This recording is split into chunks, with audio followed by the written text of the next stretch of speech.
ძიმე ჯვარს ატარებს კათოლიკოს პატრიარქი, ვინც მას განიკითხავს, თავზე აგუზგუზებულ დაკვერცხლებს დაიხრის.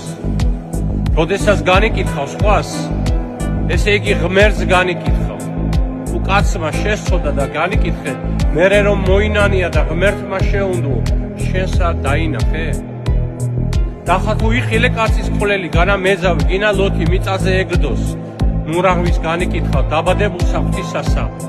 რამე თუ მათი სადავეები ღმერთს მიშვებული აქვს, შენი სადავეები ხელში უჭირავს, რომ გაგიშვას უარეს დღეში ჩავარდები და დაიღუპები.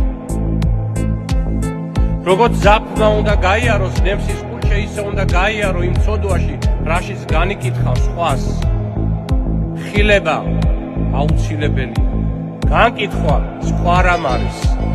როგორ შეიძლება ცუდ საქციელზე თვალი დახუჭო? იღუმენიამ უნდა მიუთითოს, მათ უნდა შეასრულონ, თუ არ შეასრულებენ, უფალი თვითონ მოიკითხავს.